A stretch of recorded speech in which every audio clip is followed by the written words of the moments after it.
아무도 없는 산속에서 쓰러지는 나무는 소리가 날까? 커뮤니케이션의 문제점을 지적할 때 자주 나오는 질문이다. 당신은 뭐라고 대답할 것인가? 답은 소리가 나지 않는다는 것이다. 음파야 당연히 발생한다. 하지만 아무도 듣는 사람이 없다면 소리가 나지 않는 것과 같다. 아무리 크게 말해도 상대가 제대로 듣지 못한다면 소용이 없건만 우리는 말의 비중과 횟수를 늘린다. 같은 언어를 사용하는데도 서로 그 뜻을 이해하지 못해 소모되는 시간은 짐작보다 훨씬 길다. 강력히 했던 말을 또다시 해야 하고 걱정되어 필요 이상 다시 확인해야 하고 정정하여 연락하고 다 끝나가는 서류를 완전히 다시 고쳐야 하는 경우들이 비일비재하다. 기업들은 커뮤니케이션을 혈액순환이나 피돌기에 비유하며 조직의 건강을 챙기고 있다.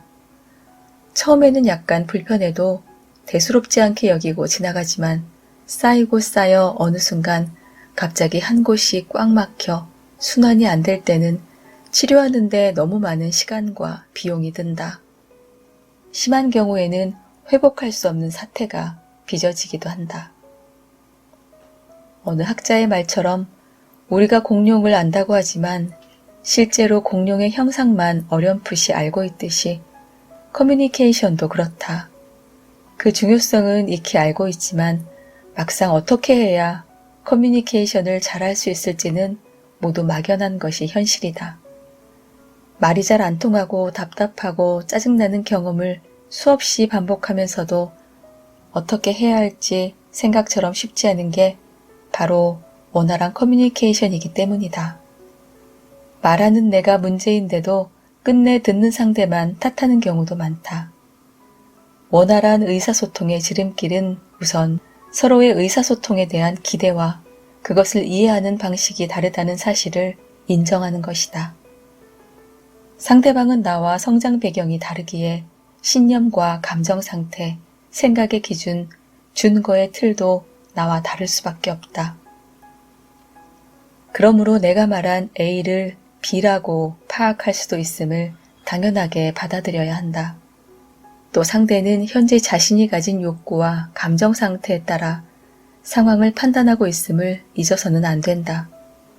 예컨대 화장실이 급한 직원에게 상세한 지시와 설명이 도움될 리 만무하다.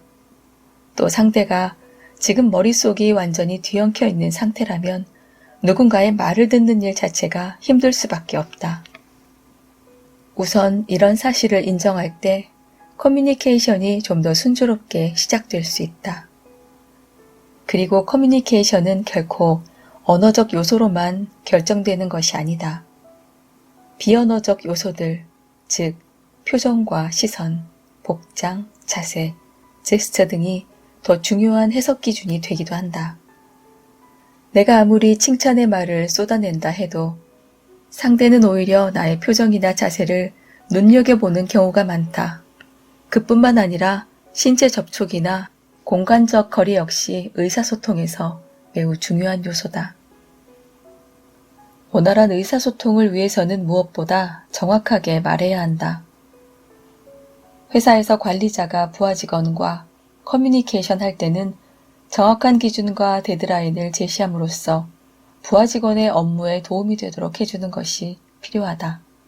예를 들어 그 일을 빨리 끝냈으면 좋겠어요 라고 말하는 것보다는 화요일 오후 2시까지 A안 처리가 끝나기를 기대합니다 라고 표현하는 것이 훨씬 명확하다. 마음 좋은 상사들이 오히려 결국에는 직원을 괴롭게 만드는 이유가 이것이다.